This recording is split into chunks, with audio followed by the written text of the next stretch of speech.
Okay, today we are going to discuss about education system in South Korea. First of all, the hierarchy contains 6 levels in general. Elementary school, which is 초등학교 in Korean, is the first level which has a grade 1 to 6 and an age from 8 to 13 in total of 6 years. And then there is middle school, 중학교, from grade 1 to 3 and an age from 13 to 15. The next education level is high school, which is 고등학교, which is also 3 years in total. The next levels are similar to Canadians, which are familiar to you guys, a bachelor's, master, and doctorate, which is 4 years, 2 years, and then 3 years. Another thing I want to talk about is College Scholastic Ability Test, CSAT, which is the 수능 in Korean. It is a standardized test accepted by Korean universities. It was made official in 1994, and the test is scheduled every November, but the dates vary annually. So in 2016, the date was November 17, and in 2016, it is November 16. This test determines which university the student will enter, which is extremely critical for the students. So it is often described as the change to make or break one's future. Actually, about 20% of entire high school students retake the test due to unsatisfied result. I want to outline the brief subjects covered in the test. So first, it's language arts and the mathematics, English, Korean history, and you get to choose one from social studies, science, or vocational education. There's another foreign languages other than English, so theoretically it is a third language, not second, which can be chosen from German, French, Spanish, Chinese, Japanese, Russian, Arabic, and Vietnamese. The whole test needs to be completed within 380 minutes in total. So there are 10 minutes breaks in between, but the test takes up almost a half a day. So as I mentioned before, CSAT contains English section, which proves that English education is mandatory in South Korea. So it is required from the 3rd year of elementary school up to high school. Also, even in university, at least one of the required mandatory course is likely to be English. The teaching is focused on vocabulary, grammar, and reading, but most of the students further expand the knowledge by attending academies which teach conversation, debate, and presentation skills. I feel like it is very important to note that even some native English speakers find some questions on CSAT difficult. There is a reaction video about one of the actual test question filmed by a foreigner. For the time-wise, you can watch it afterwards. Lastly, I want to mention 야자, which is an abbreviation of 야간 자율학습, meaning studying in school by one's own will at night. Average high school student has a class starting from 8 a.m. till 9:30 p.m. or even 10 p.m. So teachers act as a guard who isn't paying attention to studying. They even wake the students up who are dozing, and they often confiscate cell phones or MP3 players. The students often get punished if they skip yaza, like shown as the right bottom picture. The stereotype sentence we want to discuss is the South Korean education system is a part of the social issues that students face. I will be talking about how mental health is a really big issue in South Korea and how they don't really take care of their mental health, especially when it comes to school. So as you can see, students feel a lot of pressure to get into a top university in South Korea. Like Michaela said, the exam that they have to write just before they enter into a university causes them a lot of stress. And this actually leads them to commonly have depression. And in fact, suicide rate in South Korea is one of the highest according to the Organization for Economic Cooperation and Development in comparison to the other 30 countries. So South Korea, so as I've said, South Korea has one of the highest rates of suicide among youth. And as we know, students not only attend regular school, but also private lessons, which we will be talking about later. And Michaela mentioned as well Yaja. On top of that, they have their extracurricular activities. This puts a lot of pressure on the students to do well in all aspects of their life, not only academically. So students are not focusing on their mental health. They barely have time to do their work, what more to take care of themselves. Some of the quotes I found in some articles There's one that says the 14-hour days in classrooms reflect South Korean society's powerful focus on educational achievement. And another one is it's no surprise then that researchers found that more than half of the Koreans aged 11 to 15 reported high levels of stress in their daily lives. Even if you're still in grade 1, the stress and competition among students is tremendous. That's just the way it is. And a student they actually interviewed in an article was stated that previously I don't understand people who commit suicide, but now I'm depressed and I think of committing suicide several times a day. So as you can see, many students feel extremely stressed out, which causes them to burn out. So on the first page, what we see is a graph which describes youth employment rate in South Korea, provided by Ministry of Employment and Labor from South Korea government. The most recent data of youth employment rate is 42%. Firstly, I want to analyze this data in depth. So according to the data provided by OECD, Korea is ranked at 27th if we disregard the age. So this is actually below the average of the OECD. Therefore, South Korea currently have lots of social issues about it, and we call youth people who are unemployed as 백수. However, one strange thing with the fact of this low employment rate, which I just shown to you, Korea is one of the countries where the rate of college attendance is highest in the world. Then we might wonder, why Korean people want to graduate university or college that much, since employment rate is even below OECD average. So this is likely the case that the lots of people compete each other in order to pass only small passage, resulting in competitive society as entire. But they really do this in order to get employed at better workplace with better wage, and also because of champion, which we learned before, the higher social position increases their champions. This results in increasing expense of private education as well. So let's see the graph here. Korea is ranked at 12th in private spending on education provided by OECD. This is actually above the OECD average. Currently, Korean students spend 256,000 won, which is about 300 in Canadian dollar, on their private education monthly. However, the expense gap between rich and poor students is almost 9 times. This is because Korean students focus on winning against other students in order to enroll in higher ranked university than other students. And Korean society itself has challenging trend that reward only winners mostly, in most cases, while it really doesn't reward that much people other than winners. So therefore, rich students do whatever they can, so they pay 9 times higher than poor students. Well, Korean government do see this as a social problem, in fact. So they are trying to reduce the need of private education.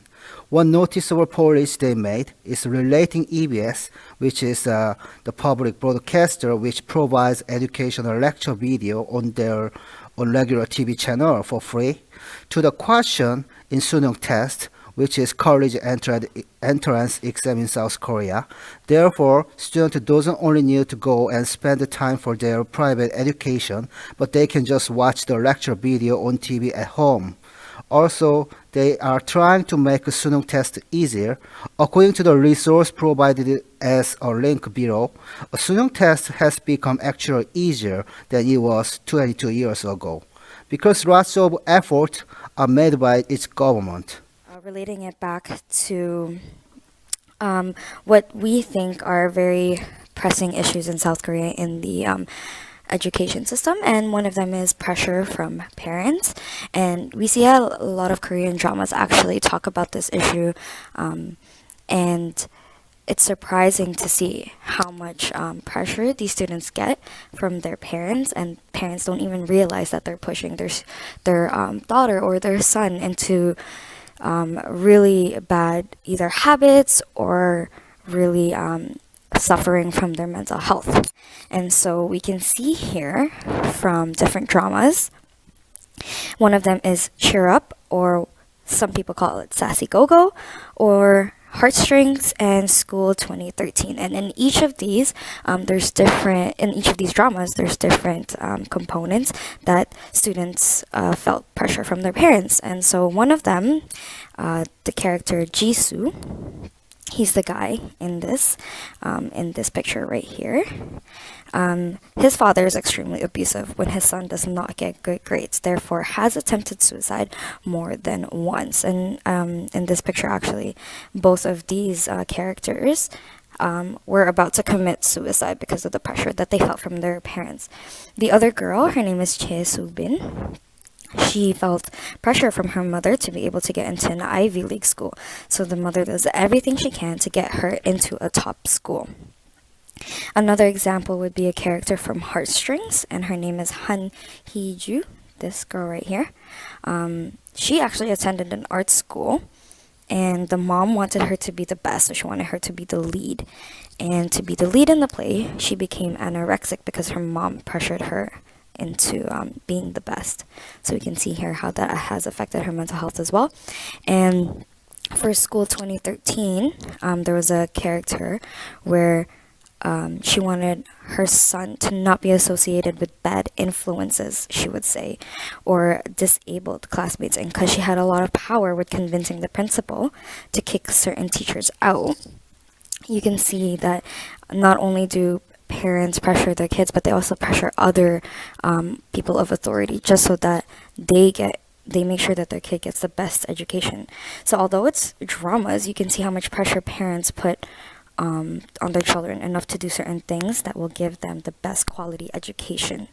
And on top of that, these students sometimes pick up bad habits to keep up with the pressure. And so because of the amount of pressure students are getting from their parents, peers, or even teachers, they turn to attaining bad habits. So some example from Korean dramas, again, from Cheer Up and Heartstrings. From Cheer Up, the same girl, Chae Soo-bin, she actually picked up smoking cigarettes. So whenever she felt pressure, she would secretly smoke cigarettes. And one time, actually, she got caught by a teacher, but she denies it and blames it on someone else. And then another is students actually rely on energy drinks to stay alert and complete their academic work. So if Korean students consume junk food along with energy drinks to try to stay up and finish their schoolwork, it becomes detrimental to their mental health. So education system in South Korea versus Canada. As mentioned before, and also as you can see on the screen to your left, South Korea's education system, and on the right is Canada's education system.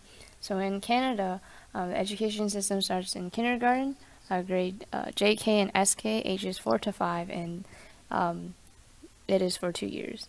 And then it is followed by elementary school, grade 1 to 8, ages 6 to 13 for 8 years. And then high school, which is grade 9 to 12, ages 14 to 18 for 4 years. The bachelor's, master's, and doctorate degree is similar to South Korea's education system, except for some of the years vary. So for bachelor's degree, it's 3 to 4 years, master's is 1 to 3 years, and doctorate is at least 3 years. So in Canada's education system, the school curriculum is dependent on the province and territory. After high school, students have the option of continuing post-secondary education through university, colleges, or other institutions. The public education system is free to all Canadians who meet the various ages and residence requirements. There's also bilingual education, which English and French, but that depends on the amount of years of study depends on the province and territory. And also in the elementary education, it is a compulsory education, and the curriculum describes the basic subjects of language, math, social studies, science, health, and physical education, and introductory arts. There's also secondary language, and again, it depends on the province and territory that the student is in. And for secondary education, it is also compulsory. And in the first year, students would be required to take compulsory courses and a couple of electives. But as the years go by, there are more elective courses, choices for specialized courses to prepare the students for the job market, or if they decide to pursue their education in post-secondary, there are some required courses that they need to take. In terms of the view of education in Canada, in the past, children were viewed as clay to be molded in desired forms, but over time, the view of children has changed, in which they are now viewed as distinct, varying levels of potential, where they have to be cultivated according to their own individual natures. So what does this mean? This means that there are more electives in secondary schools to accommodate the differing abilities and potentials for students. There are also vocational courses. So these are for the students who are deemed unsuitable for further academic studies. And students are assigned based on their cultural and social prejudice compared to intellectual assessments, which means that in Canada they aren't just solely focused on academics. I will talk a bit about more of the Western education as a broader perspective than just Canada.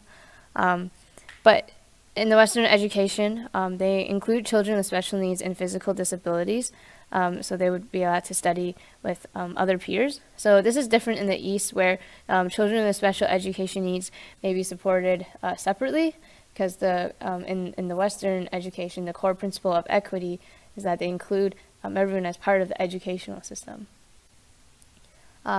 You may also find in the Western education that there are more multicultural classrooms. So being in a classroom with diverse culture and language is completely normal, where teachers will try to seek an understanding of diversity, and they are committed to the success of each child no matter what their background is. In the Western education, they also value class participation, so where students are allowed to speak up and ask questions, because in the Western perspective, they believe that this promotes human curiosity and challenging ideas, where students are contributors and are just not only just recipients of the experience. There is also an emphasis on public education. So in other countries, parents may think that public school system is not meeting demands or expectations, whereas in the West, there's a strong opposition that education is a public good and not just a commercial enterprise. And there is also no standardized testing that in order to get into university. And now I would like to talk about more about the Western education versus the Eastern education. So in terms of lack of success when a student fails, in the Western education, they view that as more as the society in general. So yes, it has reasoning to do with the lack of ability of the student, but also poor support from the school and society might be a factor. But in the Eastern education, lack of success is more focused on the individual. So lack of effort, discipline, and persistence on the student, him or herself. In terms of student engagement, in the Western education, they view it more as interesting, important, and useful, whereas in Eastern education, they focus more on the mastery of skills when they look at education. And in Western education, there's more of an individual perspective. So there's a focus on the individual as the sole entity for success, in which there's freedom of speech, opinions, ideas, where education is viewed as more as an inquiry and discovery, whereas in the Eastern education, there is more of a sense of collectivity. So applying learning to improve society is something that they value. So they value education as honoring entities, both the family and nation, more than oneself. And that also education is a privilege. Okay, so now I'm going to relate their topics to the weekly readings that we were assigned. So I'm going to start off with collectivism. So having an education honors the family, and it's more than just about the person themselves. And being part of an educated family means you must go on and gain the education as well to not bring shame to your family. And in relation to familism and making sacrifices for your family, like attending yaja instead of attending shinmyeong, like participating in the night events, the students will instead go to school, like, sacrificing their fun time and going to school instead for their family. And in relation to Confucianism, it's the child's filial devotion they should show to their parents. So they should be obedient to the parents and respect them when their parents tell them to attend yaja and to proceed to obtain higher education. Like after they go to high school, they have to obtain their bachelor's, and after that their master's, and after that their doctorate, if that's what their parents want them to do. And also, it relates to the child's loyalty to their country. They should obtain an education to become active participants in their society, and with higher education, they have the ability to assist their country. So with gaining more education, they can be better assets to their country. So when it comes to coffee consumption, this relates back to Gail's part about students and their energy drink consumptions. So in Korea, coffee is really popular amongst young people. It's everywhere they go. It's at their convenience stores, vending machines, and they can make it at home as well. So since coffee contains caffeine, which is a stimulant, students will usually drink it at nighttime to keep them awake during the night so they can study more for what they have to do the next day and for any of their classes. So constant intake of coffee is detrimental to their health because too much intake can cause a lot of illness. It can increase their blood pressure, heart palpitations, insomnia, dizziness, anxiety, and the jitters, etc. So now in relation to Chamyeon, students in Korea have an immense amount of stress, though they must save their Chamyeon to despite it. So since most students in Korea undergo the same education and are more like competitors than they are classmates to each other, it is expected of them to live up to their responsibilities. And if they were to show their mental stress, they would lose their Chamyeon because they are unable to fulfill others' vision of themselves. Relate is back to our stereotype. This is what we think the social issues are running by rote, which is an education that repeating materials until they memorize without concerning their characteristic and understand. It made students to having a stereotype and did not let them to think by their own thought. And lack of personality. Learning by rote occurs lack of personality because students cannot understand why they learn, so they won't be able to make a decision over their future goal. And expenses gap. Tendency that following education, which is learning by rote, leads parents to send their child to private school with lots of tuition fee. Compared with them, poor parents cannot afford to go to private school, so expenses gap of education become huge. And pressures, students get lots of pressure because the belief which is from parents sometimes exceed to their ability. And also there's no social life for youngsters in South Korea because of huge competition of entering university exams such as 수능. Students must go private school after their regular school, so they don't have time to having social life. This is a graph. Korean youngsters marked bottom of happiness index in OECD countries. It's 22 out of 22. According to this research, like approximately 20% of youngsters had felt the urge to kill themselves. In conclusion, the word education derived from a Latin word educatio, which implies extract and pull out. It means harmonious development that include physical, mental, and moral. It leads human being to improve. In order to fix these issues, there are 4 things. First of all, like improvement of teaching method. For example, Doorbum class, which is the after-school program, and that offering by school after school, students may have chances to do some activities which was not learned by regular class. They can be more like interested of what they learned. Also, the school hosts a career fair in school. It may help them break the prejudice of jobs. The second thing is improvement of educational content. For example, 서당, which is the old name of a school in Korea. Youngsters may learn personality, education, not subject in school. The third thing, improvement of education system. In Korea, politicians make decision of education system after election.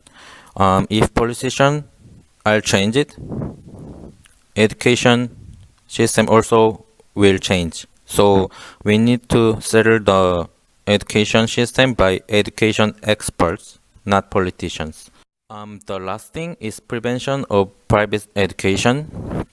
The most biggest problem of private education is that private school become more important than regular school.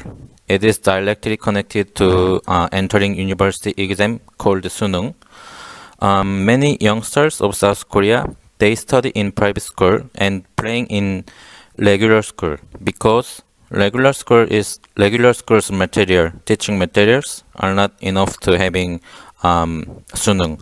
So we must to minimize gap between private school and regular school, which means increasing quality of education in regular school.